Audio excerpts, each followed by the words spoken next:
Bonjour petits et grands lecteurs, on se retrouve aujourd'hui pour mon avis sur une série littéraire. Une série que j'ai beaucoup aimée, une série qui a fait tellement parler d'elle que toutes les youtubeuses livresques en ont parlé et youtubeurs aussi.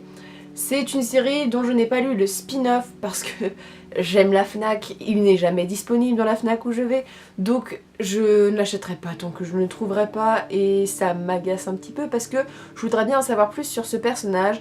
J'arrête de vous teaser en plus, ça sert à rien parce que il y a le nom de la série dans la barre, dans le titre. C'est lourd à porter. La série des Chroniques lunaires de Marissa Meyer. Donc ici c'est le tome 1, Cinder, oui, le tome 2, Scarlett, le tome 3, Cress, le tome 4, Winter. Winter que j'ai fini en très peu de temps malgré le pavé que c'était et que j'ai lu depuis un bon bout de temps mais que je vous avais pas chroniqué encore. Et voilà, je fais une pierre deux coups vu que la série est finie normalement. Voilà, c'est ce que j'ai lu, que c'était fini, et c'est bien triste. Je sais pas si je mets mes lunettes, ça va être mieux, parce que je ne vous vois plus, je vois flou aujourd'hui, c'est une horreur. Donc, je vais vous présenter les tomes un par un. Alors, le premier tome qui est Cinder a été pour moi un véritable coup de cœur. Je crois que ça fait 3-4 ans que je l'ai lu. J'ai l'impression que ça fait une éternité que j'ai lu le premier tome, mais peut-être parce que je les ai quand même enchaînés vite. Et chaque livre m'a étonnée et m'a plu de plus en plus. Donc, c'est quoi les Chroniques lunaires? Même si vous sortez peut-être d'une planète autre si vous ne savez pas ce que c'est, mais je vais quand même vous en parler parce qu'il faut quand même que je comble un peu la vidéo. Donc, les Chroniques lunaires, c'est l'histoire de Cinder, qui est une jeune femme à la faculté un peu spéciale d'être une androïde, c'est-à-dire qu'elle a des parties du corps qui sont totalement mécanisées comme un robot. Cinder fait sa petite vie, elle est sous la coupole de sa belle-mère et de ses deux sœurs, deux demi-sœurs, parce que son père adoptif, parce que son père est décédé. Sa belle-mère, comme dans le conte, sa belle-mère se comporte très mal, tout ça. Je crois que vous savez où je vais en venir, c'est une réécriture de conte de Cendrillon. Cinder se qualifie aussi par son aptitude à être une très grande mécanicienne. Donc un jour, quelqu'un va lui donner un robot à réparer, un robot qui s'appelle Ico, il me semble, ça fait tellement longtemps que je ne m'en souviens plus, mais voilà, je dis peut-être des bêtises. Ce robot, elle va le réparer, sauf que c'était pas n'importe qui va lui donner, c'est le prince. J'ai oublié son nom, mon dieu, c'est l'homme que j'aime le moins dans la série, c'est pour ça. Tao, un nom asiatique, je ne sais plus comment il s'appelle. Donc c'est le prince du continent asiatique, parce que le monde est découpé en plusieurs mondes, du continent asiatique qui lui envoie quelqu'un qui est un peu idolâtré par beaucoup de jeunes femmes et qui est d'une beauté quand même suffisante. Cinder, comme toutes les autres, elle tombe un peu sous son charme et on va suivre le conte, voilà. On va bien se douter qu'elle va devoir aller au palais, tout, pendant le bal, mais tout va pas se passer comme ça devrait se passer, et c'est très rocambolesque pour ce premier tome. Ce deuxième tome qui parle de Scarlett est peut-être mon préféré. Je ne sais pas, parce qu'à chaque fois je les aime plus. J'hésite entre celui-ci ou le troisième qui sont mes préférés, mais je suis une très grande fan du Petit Chaperon Rouge et j'ai eu un gros coup de cœur sur les deux personnages. Le livre est totalement désaille. C'est l'histoire de Scarlett, qui est le petit chaperon rouge, qui vit avec sa grand-mère Benoît, Madame Benoît, qui a une ferme en France. Ce que j'aime beaucoup, c'est que ça se passe en France aussi. Patriotisme est là, j'ai vraiment beaucoup aimé.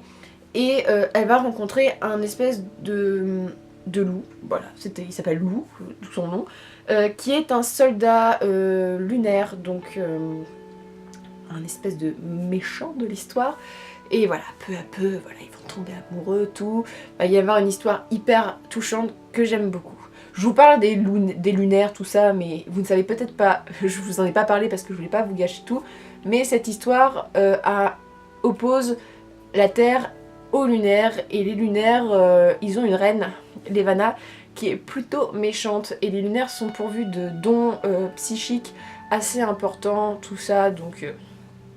Je vais pas trop vous en dévoiler parce que le tome 1, je vous le spoilerai totalement, sinon il va y avoir des petits complots. Donc ici, Petit Chaperon Rouge, sublime, la France, tout. J'adore ce tome. Le Petit Chaperon Rouge est punchy, c'est une vraie femme qui remonte ses choses, et puis qui se bat. J'aime beaucoup celui-ci. Ensuite, on a l'histoire de Cress. Qui est Cress? Cress, c'est Réponse, Rapunzel en anglais. Donc Cress, elle, est une coquille, c'est-à-dire que c'est une lunaire qui n'a pas de pouvoir et qui a été enfermée dans un satellite qui gravite autour de la Terre. Et elle est engagée par la reine Levana pour un peu s'occuper de tout ce qui est réseau informatique, tout ça, parce qu'elle est extrêmement... c'est une hackeuse, on va dire. Et voilà, ben, un jour, elle va rencontrer quelqu'un, et ils vont voilà, ça reprend le conte de Réponse, et comment vous parlez de l'homme qu'elle rencontre, de ce couple que j'adore tellement. J'hésite entre le 2 et le 3, comme je vous dis, mais voilà, rien que d'en reparler, ça m'émeut. Enfin, dernier tome final, Winter, Blanche-Neige, belle-fille de la reine Levana, moitié folle, moitié saine. Elle a la particularité d'être folle parce qu'elle refuse d'utiliser ses pouvoirs. Donc voilà. Qu'est-ce que j'en ai pensé de cette série et qu'est-ce qui sont les points positifs? Pour tout vous dire, j'ai pas de points négatifs à cette série. Peut-être que c'est peut-être un petit peu trop jeunesse parfois. J'aurais bien aimé peut-être un contenu parfois un peu plus adulte, un peu plus trash, mais c'est moi qui aime bien ce genre de choses. Voilà. Un peu plus peut-être sensuel, j'en sais rien. On reste dans le jeunesse, dans le conte, mais ça respecte bien cette figure du conte qui est très intéressante. Ce que j'adore dans ces livres, le premier point positif, c'est qu'on retrouve tous les personnages. C'est-à-dire que les personnages du tome 1 seront présents dans le tome 5. Donc voilà, on a nos personnages qui vont se rencontrer, ça va faire un melting pot super. Vous dire que j'ai presque aimé tous les personnages. J'ai un très grand faible pour le Capitaine Thorne. Cet homme est exceptionnel. Si ce film est adapté au cinéma, je ne sais pas quel acteur ça va être, mais je vais être fan. J'ai accroché au personnage contrairement à beaucoup dès le deuxième tome, parce qu'on rencontre dès le deuxième tome et qu'on apprend à le connaître après. Moi direct, je me suis dit oh je l'aime bien tout. Et voilà, les couples sont super intéressants. On a des personnages qui sont même assez variés. Ils n'ont pas tous le même caractère. Ils ont tous leurs défauts, leurs qualités. Il y a une très bonne image de la femme aussi dedans, parce que c'est un peu les princesses qui disent bon, on prend tout en compte, et voilà.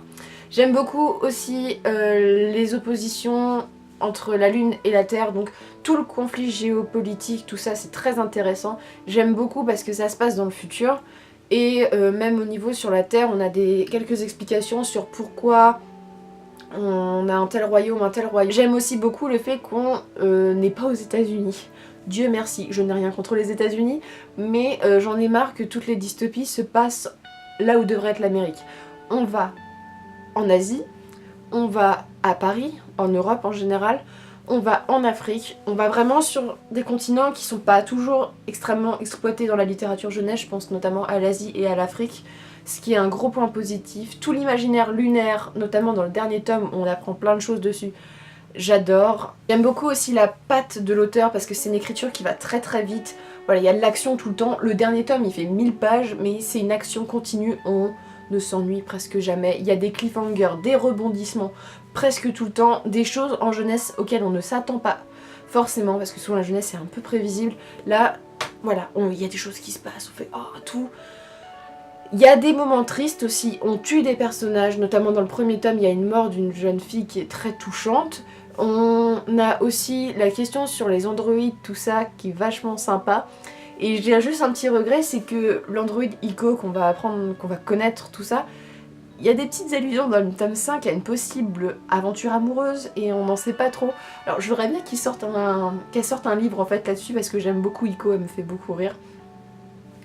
Voilà, des personnages riches, une histoire riche, un univers qui est totalement inédit. Alors en jeunesse, pour trouver un truc comme ça, voilà, une réécriture de contes, j'adore. Si vous aimez les réécritures de contes, lancez-vous, parce que c'est très bien réécrit. C'est-à-dire que contrairement, par exemple, au Pays des Contes de Chris Colfer, où on suit beaucoup la réécriture Disney, il faut dire ce qui est. Là, par exemple, pour Réponse, on suit le vrai conte de Réponse.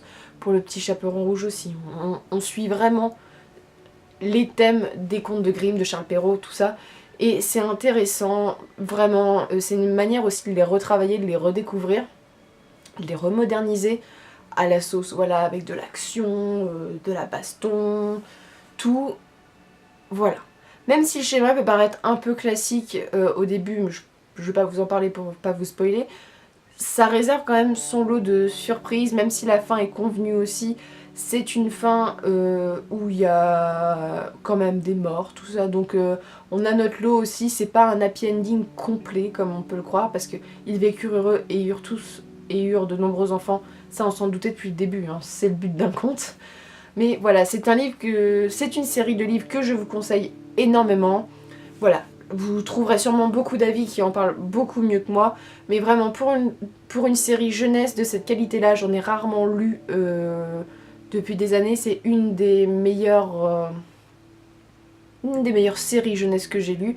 J'aimerais beaucoup qu'elle soit adaptée, même si le budget devrait être astronomique, je pense, parce qu'on va à beaucoup d'endroits, il y a des costumes, tout. Mais si c'était adapté au cinéma, ça pèterait, ça serait super. Voilà, j'aimerais trop que ça soit adapté. Je vais essayer de me procurer le spin-off de Levana, parce que Levana, la méchante reine, on la connaît dans les romans. On connaît un petit peu son histoire, voilà. On a des traces sur un méchant qui n'était pas trop manichéen non plus. Les personnages, le manichéisme est quand même présent dans les contes, mais ils ont tous un peu leur part un petit peu sombre quand même. Je pense notamment à Cinder, qui est pas toute blanche sur elle, et Levana qui est pas toute noire non plus. Et voilà. Il y a dans ce spin-off, à ce que j'ai compris, une raison à ce qu'elle devienne méchante, voilà, la méchante reine. Il en fallait bien une, et ça me tente vraiment de découvrir pourquoi, même si on a déjà une réponse dans le livre qui est donné dans le tome 5, mais j'aimerais bien fouiller ça un peu plus. Si vous l'avez lu, n'hésitez pas à me dire si ça vaut le coup ou pas de le lire, mais j'espère me le procurer bientôt. Donc je vais pas m'en appesantir plus et je vous souhaite de très bonnes lectures. N'hésitez pas à me dire si vous l'avez lu, si vous comptez le lire comme d'habitude, ce que vous en avez pensé. Même si vous n'avez pas aimé, dites-le moi, comme ça on pourra argumenter tout ça. Et je vous souhaite de très bonnes lectures et une très bonne journée.